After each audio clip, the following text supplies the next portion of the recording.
Takže, pane Patero, pane Kuči, jsou z toho 2 body.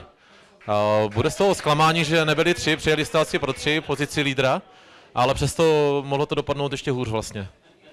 Ne, naopak, já si myslím, že z Prostějova 2 body jsou zlatý a v třetí třetině zase na rozdílného stavu první 10 minut Prostějov vtáhl z další konec, to jsem tady říkal i klukům v kabině a můžeme být rádi, že nás Hany podržel v bráně a od té 10. minuty si myslím, že zase jsme začali být trošičku lepší, šance jsme měli my, mohli jsme to rozhodnout jak my, tak Prostějov za 3 body, ale my jsme s 2 bodama maximálně spokojení. Vyšel vám začátek, rychlý gól, Prostějovem to trošku otřáslo, ale přesto pak se dostali zpátky do hry. Čím to, že jste třeba nepřidali druhý, třetí, protože v té první třetině ta převaha byla docela velká? No, ta převaha byla velká, než jsme hráli přesilovku, nebo vlastně 2 přesilovky za sebou a tam jsme si mysleli, že to asi půjde samo a ono to samo nikdy nejde a tam jsme trošku ztratili půdu pod nohama a postavili jsme Prostějov na nohy a od té doby to bylo vyrovnané utkání. V přesilovkách jste na tom, co se týká VSM ligy, poměrně dobře mezi ostatními celky. Proč to dneska nešlo? Tak nešlo to ani nám, ani Prostějovu a prostě jsou zápasy, že někdy to v těch přesilovkách padá, někdy ne. My jsme, říkám, budu se opakovat, jsme spokojení za 2 body, jestli nám šly přesilovky nebo nešly, my jsme rádi, že jsme vyhráli. A ještě se zeptám, jestli vás Prostějov něčím překvapil, nebo jste očekávali, že se na vás vytáhne, tak jak odezdal výborný výkon? Tak my jsme na to připravení na všech stadionech, ať je to Morava nebo Čechy, tak se nás každý chce vytáhnout a na to jsme připravení a s tím se musíme poprat a s tím musíme počítat. Děkuji za rozhovor, teď se daří dál. Jak hodnotíte? Máte nakonec bod z tohoto zápasu s Kladnem. Je to spokojenost s bodem, anebo teď asi možná trošku zklamání, že z toho nejsou alespoň 2? Tak určitě zklamání, že z toho nejsou 2, zklamání, že z toho možná nejsou i 3, ale na druhou stranu, protože jako ten zápas si myslím, že byl vyrovnaný na obě 2 strany, tam byly šance jak z Kladna a z kladenské strany, tak z naší strany a bylo to nahoru dolů, ale zase na druhou stranu jsme rádi, před zápasem jsme byli rádi za ten bod, protože Kladno je samozřejmě obrovský silný soupeř s výbornýma hráčema, prostě s jménama, zkušenýma hráčema, takže jako teď jsme rádi za ten bod a škoda, že nebyli 2, že nebyli 3, protože ten výkon si myslím, že dneska jsme na to měli urvat ty 2-3 body. No. Nepovedený začátek, prakticky po 2 minutách jste prohrávali, hodně to otřáslo s týmem?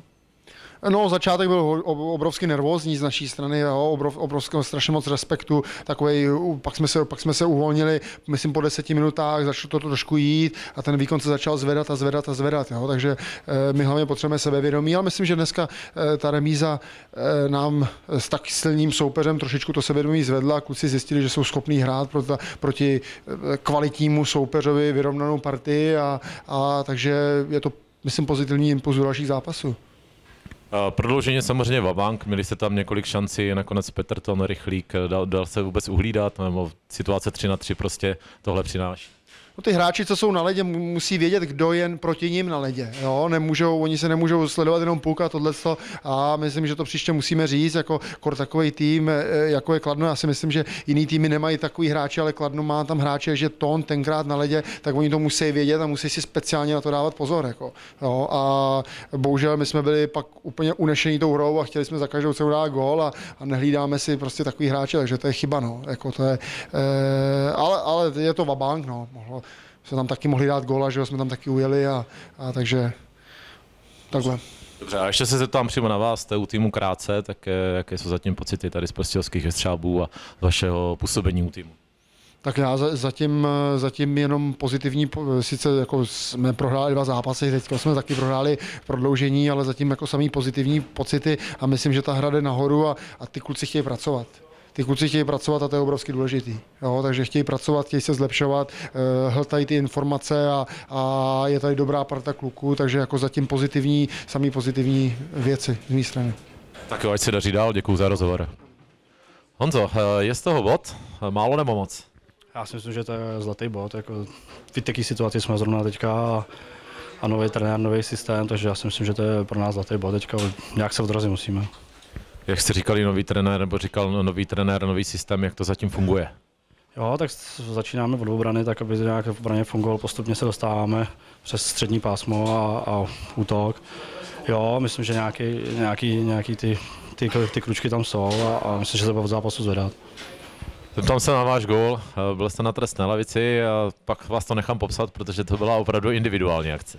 No, já jsem začal střelu a tam slehnul hráč, tak jsem to ještě potáhnul a tam jsem viděl Matouše a musím se přiznat, to byla nahrávka na Matouše a golman se tam srazil. No. Takže to nebyla kulišárna až taková, že od golmana zpátky. Jako to ne, ale chtěl jsem nahrát Matoušovi a golman si to tam štěstí srazil. No. Jak těžký bylo ubránit v prodloužení kladenské hráče a kladenské rychlíky? A ubránit, no tak tam to je víceméně o tom, kdo bude mít štěstí, no. Nám se prostě nepodařilo, no. Tam jsme se blbě domluvili a ujel nám tam, no. Každopádně bod z utkání s lídrem tabulky je ten impuls do dalších zápasů, který to zase může převrátit na vítěznou vlnu? Jo, určitě pro nás je to jako výborný bod, že, jaký hráči tam hrajou a myslím, že to je pro nás ten odrazový můstek, kdy budeme už vybírat body. No. Ať se daří dál, děkuji za rozhovor. Pavel Kantor, golman domácích Jestřábů. Pavel, dneska jste si zachytal. No, já jsem s tím počítal, Kladno, že jo, první tým tabulky, ale jsme rádi za ten bod. Pro nás teď taková dílčí výhra, protože po těch posledních výsledcích, kdy se nám moc nedařilo, jsme si řekli, že musíme začít zase od znova. A ten bod dneska bereme, když samozřejmě mohli jsme je vyhrát, ale s bodem jsme dneska spokojení. Zeptám se na oba inkasované góly. Ten první vás asi nepotěšil, bylo to hned v druhé minutě, po minutě 15 vteřinách. Tak zkuste ho popsat.